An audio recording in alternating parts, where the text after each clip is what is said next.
हाय दोस्तों, आप सभी को हमारे YouTube चैनल ऋषि स्टडी पॉइंट में बहुत बहुत स्वागत है।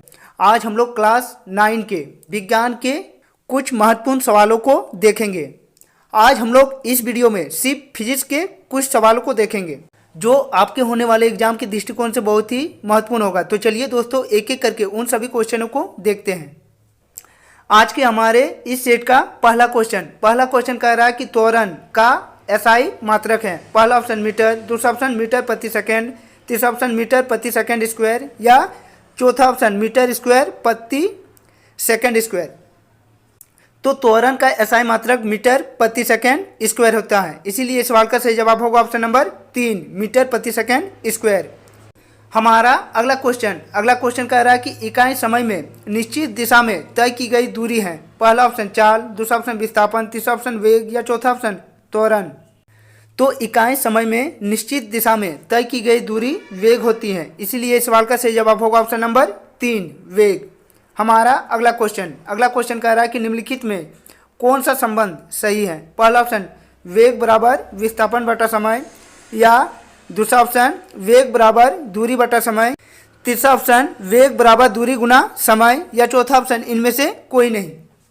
तो वेग का सही सूत्र विस्थापन बटा समय होता है, इसीलिए इस सवाल का सही जवाब होगा ऑप्शन नंबर 1 वेग बराबर विस्थापन बटा समय।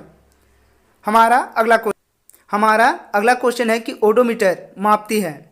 तो ओडोमीटर क्या मापती है। पहला ऑप्शन है चाल, दूसरा ऑप्शन है दूरी, तीसरा ऑप्शन है समय या चौथा ऑप्शन है औसत चाल। तो ओडोमीटर दूरी को मापती है, इसीलिए सवाल का सही जवाब होगा ऑप्शन नंबर 2 दूरी। हमारा अगला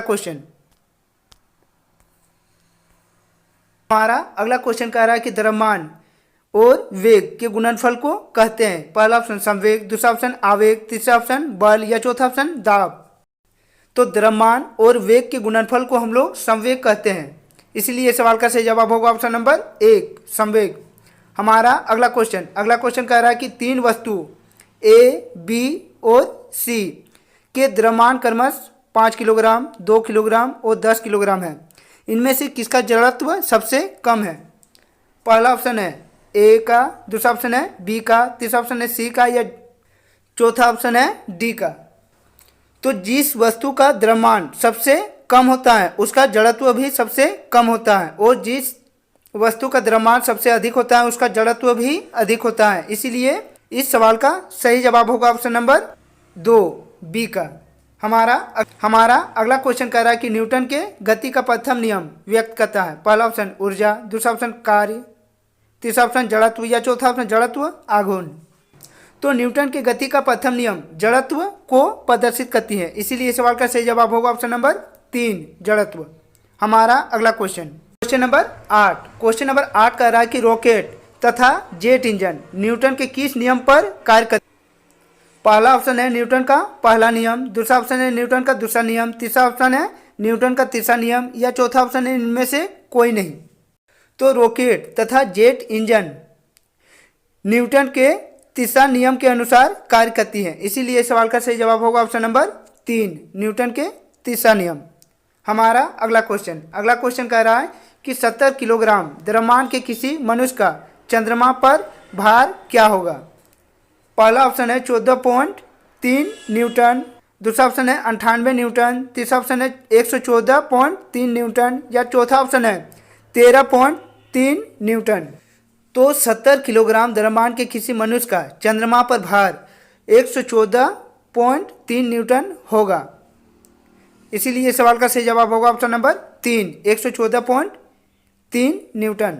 हमारा अगला क्वेश्चन कह रहा है कि यदि 2 वस्तुओं के द्रव्यमानों को दुगुना कर दिया जाए तो उनके बीच की गुरुत्वाकर्षण बल हो जाएगा। पहला ऑप्शन है आधा, दूसरा ऑप्शन है 4 गुना, तीसरा ऑप्शन है चौथाई या चौथा ऑप्शन है 2 गुना। तो यदि 2 वस्तुओं के द्रव्यमानों को दुगुना कर दिया जाए तो उनका गुरुत्वाकर्षण बल 4 गुना हो जाएगा, इसीलिए इस सवाल का सही जवाब होगा ऑप्शन नंबर 2 4 गुना।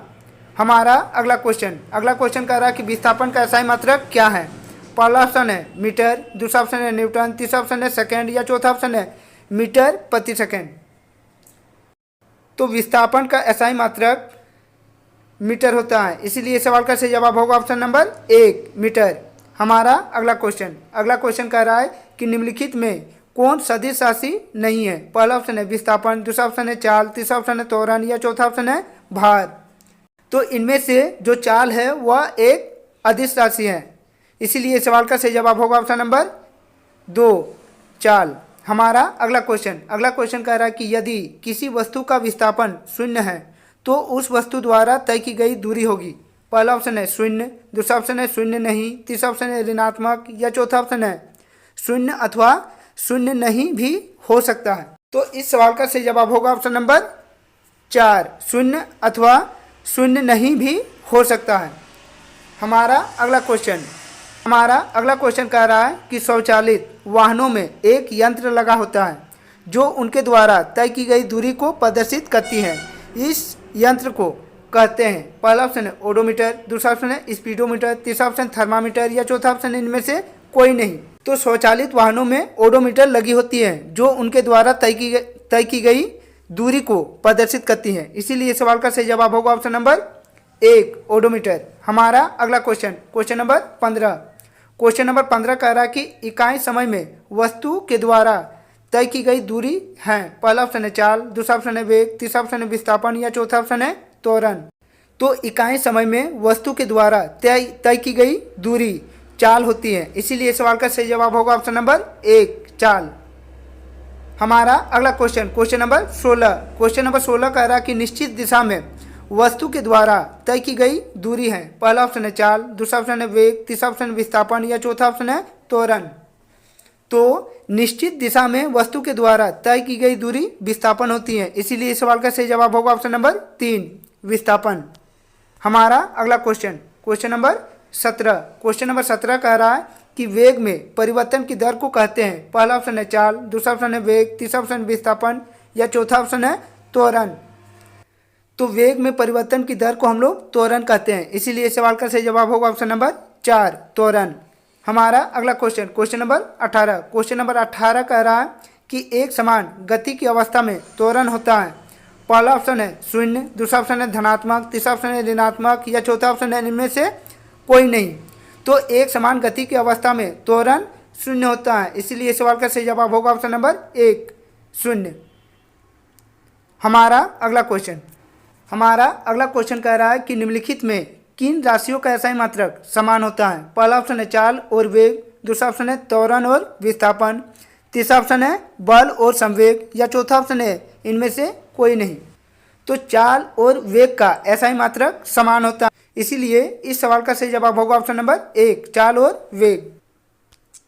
हमारा अगला क्वेश्चन कह रहा है कि अचल चाल से गतिशील वस्तु का दूरी समय ग्राफ होता है। पहला ऑप्शन है सरल रेखा, दूसरा ऑप्शन है वक्र रेखा, तीसरा ऑप्शन है वृत्तीय रेखा या चौथा ऑप्शन है इनमें से कोई नहीं। तो अचल चाल से गतिशील वस्तु का दूरी समय ग्राफ एक सरल रेखा होती है, इसीलिए सवाल का सही जवाब होगा ऑप्शन नंबर 1 एक सरल रेखा। हमारा अगला क्वेश्चन कह रहा है कि दूरी समय ग्राफ का ढाल क्या प्रदर्शित करता है।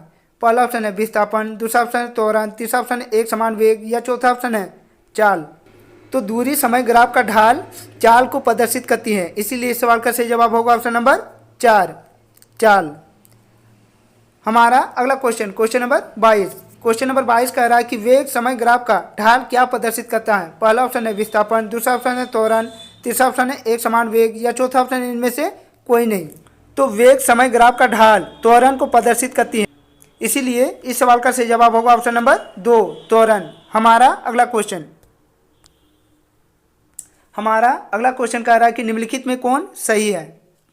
पहला ऑप्शन है S बराबर U plus half AT square, दूसरा ऑप्शन है S बराबर UT प्लस हाफ AT, तीसरा ऑप्शन है S बराबर UT plus half AT square या चौथा ऑप्शन है S बराबर UT square plus half AT square. तो S का सही सूत्र UT plus half AT square होता है, इसलिए इस सवाल का सही जवाब होगा ऑप्शन नंबर C S बराबर UT plus half AT square. हमारा अगला क्वेश्चन नंबर 24 कह रहा है कि बल का मात्रक है। पहला ऑप्शन है मीटर, दूसरा ऑप्शन है मीटर प्रति सेकेंड, तीसरा ऑप्शन है मीटर प्रति सेकेंड स्क्वायर या चौथा ऑप्शन है न्यूटन। तो बल का मात्रक न्यूटन होता है, इसीलिए इस सवाल का सही जवाब होगा ऑप्शन नंबर 4 न्यूटन। हमारा अगला क्वेश्चन कह रहा है कि निम्नलिखित में किसका जड़त्व अधिक होगा? पहला ऑप्शन है साइकिल, दूसरा ऑप्शन है कार, तीसरा ऑप्शन है बस या चौथा ऑप्शन है रेलगाड़ी। तो जिस वस्तु का द्रव्यमान सबसे अधिक होता है उसी का जड़त्व भी अधिक होता है, इसलिए इस सवाल का सही जवाब होगा ऑप्शन नंबर 4 रेलगाड़ी। हमारा अगला क्वेश्चन कह रहा है कि संवेग का SI मात्रक क्या होता है? पहला ऑप्शन है किलोग्राम मीटर प्रति सेकंड, दूसरा ऑप्शन है किलोग्राम मीटर प्रति सेकंड स्क्वायर, तीसरा ऑप्शन है न्यूटन या चौथा ऑप्शन है मीटर प्रति सेकंड स्क्वायर। तो संवेग का SI मात्रक किलोग्राम मीटर प्रति सेकंड होता है, इसीलिए इस सवाल का सही जवाब होगा ऑप्शन नंबर 1 किलोग्राम मीटर प्रति सेकंड। हमारा अगला क्वेश्चन कह रहा है कि किसी वस्तु के जड़त्व की माप है। पहला ऑप्शन है द्रव्यमान, दूसरा ऑप्शन है बल, तीसरा ऑप्शन है चाल, या चौथा ऑप्शन है संवेग। तो किसी वस्तु के जड़त्व की माप उसका द्रव्यमान होता है, इसीलिए इस सवाल का सही जवाब होगा ऑप्शन नंबर 1 द्रव्यमान। हमारा अगला क्वेश्चन कह रहा है कि 6 किलोग्राम द्रव्यमान की वस्तु पर 36 न्यूटन का बल लगाने से उत्पन्न त्वरण होगा। पहला ऑप्शन है 6 मीटर प्रति सेकंड स्क्वायर, दूसरा ऑप्शन है 3 मीटर प्रति सेकंड स्क्वायर, तीसरा ऑप्शन है 1/6 मीटर प्रति सेकंड स्क्वायर, या चौथा ऑप्शन है इनमें से कोई नहीं।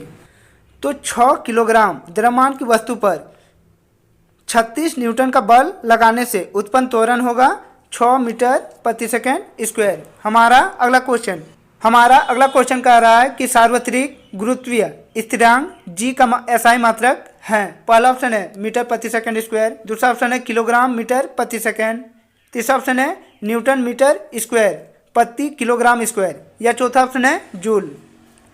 तो सार्वत्रिक गुरुत्वीय स्थिरांक G का SI मात्रक न्यूटन मीटर स्क्वायर प्रति किलोग्राम स्क्वायर होता है, इसीलिए इस सवाल का सही जवाब होगा option number 3 newton metre square प्रति किलोग्राम स्क्वायर।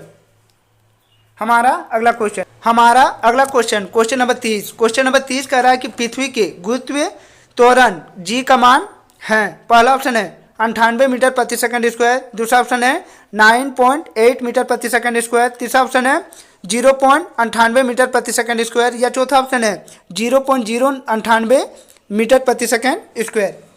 तो पृथ्वी के गुरुत्वीय त्वरण G का मान 9.8 मीटर प्रति सेकंड स्क्वायर होता है, इसीलिए सवाल का सही जवाब होगा ऑप्शन नंबर 2 9.8 मीटर प्रति सेकंड स्क्वायर। हमारा अगला क्वेश्चन कह रहा है कि यदि दो वस्तुओं के बीच की दूरी आधी कर दिया जाए तो उनके बीच गुरुत्व बल होगा। पहला ऑप्शन है आधा, दूसरा ऑप्शन है 1/4, तीसरा ऑप्शन है 4 गुना, या चौथा ऑप्शन है 2 गुना।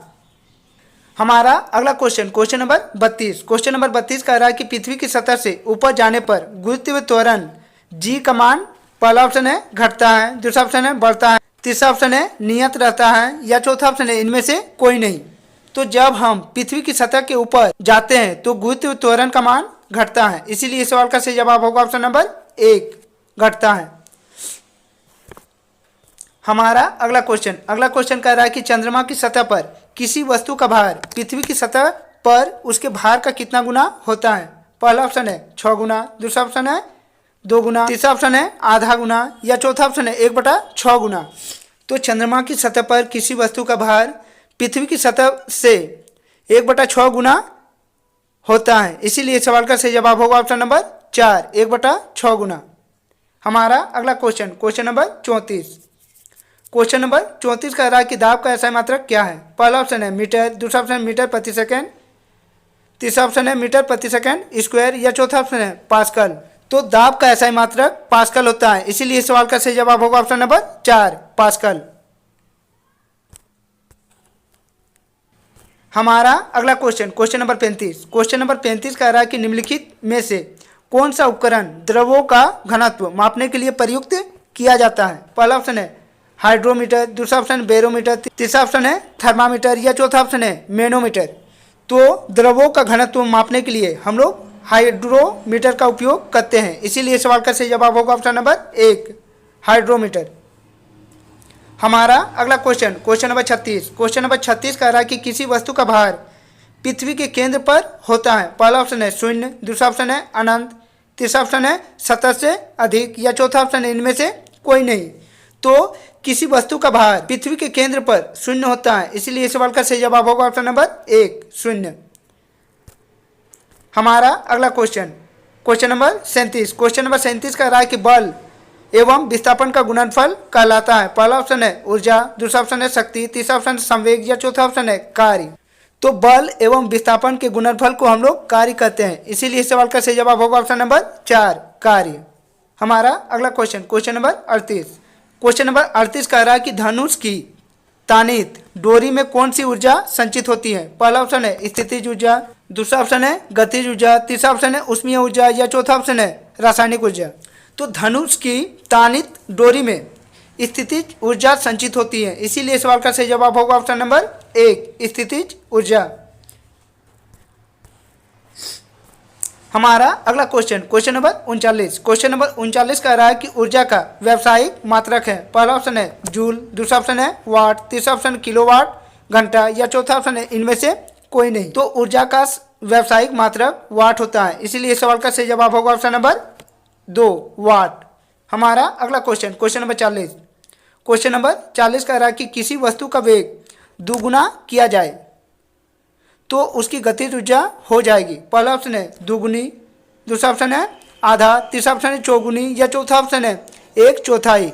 तो जब हम किसी वस्तु का वेग दुगुना कर देते हैं तो उसकी गतिज ऊर्जा 4 गुनी हो जाती है, इसीलिए सवाल का सही जवाब होगा ऑप्शन नंबर 3 चौगुना। हमारा अगला क्वेश्चन, हमारा अगला क्वेश्चन कह रहा है कि ऊर्जा का एसआई मात्रक है। पहला ऑप्शन है जूल, दूसरा ऑप्शन है कैलोरी, तीसरा ऑप्शन है किलोवाट या चौथा ऑप्शन है वाट। तो ऊर्जा का एसआई मात्रक जूल होता है, इसीलिए सवाल का सही जवाब होगा ऑप्शन नंबर 1 जूल।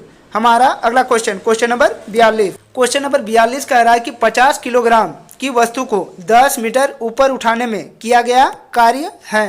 पहला ऑप्शन है 500 जूल, दूसरा ऑप्शन है 2050 जूल, तीसरा ऑप्शन है 4900 जूल या चौथा ऑप्शन है 9800 जूल। तो 50 किलोग्राम की वस्तु को 10 मीटर ऊपर उठाने में हमें 2500 जूल कार्य करना होगा, इसीलिए सवाल का सही जवाब होगा ऑप्शन नंबर 2 2500 जूल। हमारा अगला question, question number 43। Question number 43 कह रहा है कि ध्वनि तरंगे होती हैं। पहला ऑप्शन है अनुप्रस्थ तरंगे, दूसरा ऑप्शन है अनुदैर्घ्य तरंगे, तीसरा ऑप्शन है 1 और 2 दोनों या चौथा ऑप्शन है इनमें से कोई नहीं। तो ध्वनि तरंगे एक अनुदैर्घ्य तरंगे होती है, इसीलिए सवाल का सही जवाब होगा ऑप्शन नंबर 2 अनुदैर्घ्य तरंगे। हमारा अगला question, question number 44। Question number 44 कह रहा है कि सितार की तार खींचने में तार में उत्पन्न त्वरण है। पहला ऑप्शन है अनुप्रस्थ तरंगे, दूसरा ऑप्शन है अनुदैर्घ्य तरंगे, तीसरा ऑप्शन है 1 और 2 दोनों या चौथा ऑप्शन है इनमें से कोई नहीं। तो जब हम सितार के तार को खींचते हैं तो उस तार में उत्पन्न तरंग अनुप्रस्थ तरंगे होती है, इसीलिए सवाल का सही जवाब होगा ऑप्शन नंबर 1 अनुप्रस्थ तरंगे। हमारा अगला question, question number 45। Question number 45 कह रहा है कि आवृत्ति का एसआई मात्रक है। पहला ऑप्शन है मीटर, दूसरा ऑप्शन है हर्ट्ज, तीसरा ऑप्शन है सेकंड या चौथा ऑप्शन है न्यूटन। तो आवृत्ति का एसआई मात्रक हर्ट्ज होता है, इसीलिए सवाल का सही जवाब होगा ऑप्शन नंबर 2 हर्ट्ज। हमारा अगला क्वेश्चन, क्वेश्चन नंबर 46।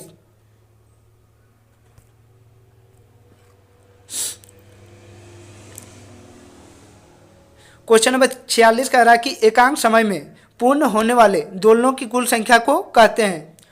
तो एकांक समय में पूर्ण होने वाले दोलनों की संख्या को हम लोग आवृत्ति कहते हैं, इसीलिए इस सवाल का सही जवाब होगा ऑप्शन नंबर 4 आवृत्ति। हमारा अगला क्वेश्चन, अगला क्वेश्चन कह रहा है कि प्रतिध्वनि का कारण है। पहला ऑप्शन है ध्वनि का अपवर्तन, दूसरा ऑप्शन है ध्वनि का परावर्तन, तीसरा ऑप्शन है ध्वनि का टक्कर या चौथा ऑप्शन है इनमें से कोई नहीं। तो ध्वनि का परावर्तन के कारण प्रतिध्वनि उत्पन्न होती है, इसीलिए सवाल का सही जवाब होगा ऑप्शन नंबर 2 ध्वनि का परावर्तन। हमारा अगला क्वेश्चन, अगला क्वेश्चन कह रहा है कि निम्नलिखित में किस माध्यम में ध्वनि की चाल सबसे अधिक होती है। पहला ऑप्शन है वायु, दूसरा ऑप्शन है जल, तीसरा ऑप्शन है लोहा या चौथा ऑप्शन है इनमें से कोई नहीं। तो लोहा में ध्वनि की चाल सबसे अधिक होगी, इसीलिए सवाल का सही जवाब होगा ऑप्शन नंबर 3 लोहा। हमारा अगला question, question number 49। Question number 49 कह रहा है कि ध्वनि तरंग का वेग किसमें सबसे अधिक होता है। पहला ऑप्शन है ठोस, दूसरा ऑप्शन है द्रव, तीसरा ऑप्शन है गैस या चौथा ऑप्शन है निर्वात। तो ध्वनि तरंग का वेग सबसे अधिक ठोस में होती है, इसीलिए सवाल का सही जवाब होगा ऑप्शन नंबर 1 ठोस। हमारा अगला क्वेश्चन, क्वेश्चन नंबर 50।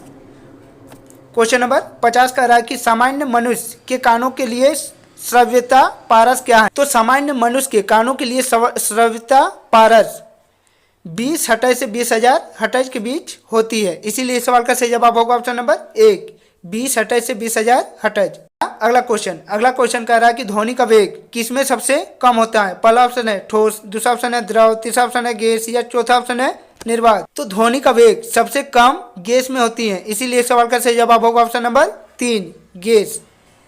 हमारा अगला क्वेश्चन कह रहा है कि ताप बढ़ने से ध्वनि का वेग, पहला ऑप्शन है बढ़ता है, दूसरा ऑप्शन है घटता है, तीसरा ऑप्शन है कभी बढ़ता कभी घटता है या चौथा ऑप्शन है अपरिवर्तित रहता है। तो ताप बढ़ने से ध्वनि का वेग बढ़ती है, इसीलिए सवाल का सही जवाब होगा ऑप्शन नंबर 1, बढ़ता है।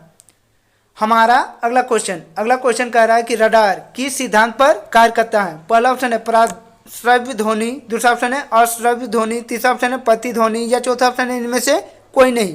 तो रडार अश्रव्य ध्वनि के सिद्धांत पर कार्य करती है, इसीलिए सवाल का सही जवाब होगा ऑप्शन नंबर 2, अश्रव्य ध्वनि। हमारा अगला क्वेश्चन और आज के हमारे इस सेट का आखिरी क्वेश्चन, हमारा आखिरी क्वेश्चन कह रहा है कि तरंग के आवर्तकाल t तथा आवृत्ति f में क्या संबंध है। पहला ऑप्शन है f बराबर 1/t², दूसरा ऑप्शन है f बराबर 1/t, तीसरा ऑप्शन है f बराबर 2t या चौथा ऑप्शन है इनमें से कोई नहीं। तो आवृत्ति बराबर 1/आवर्तकाल होता है, इसीलिए इस सवाल का सही जवाब होगा ऑप्शन नंबर 2, f बराबर 1/t। तो दोस्तों यदि आप लोगों को आज का हमारा वीडियो अच्छा लगा हो तो हमारे इस वीडियो को लाइक कर दे, हमारे इस चैनल को सब्सक्राइब कर ले और बेल आइकन को दबा ले, और हाँ अपने दोस्तों के साथ ज़्यादा से ज़्यादा शेयर करें। तो चलिए दोस्तों और एक नए वीडियो के साथ फिर मिलते हैं, तब तक के लिए बाय।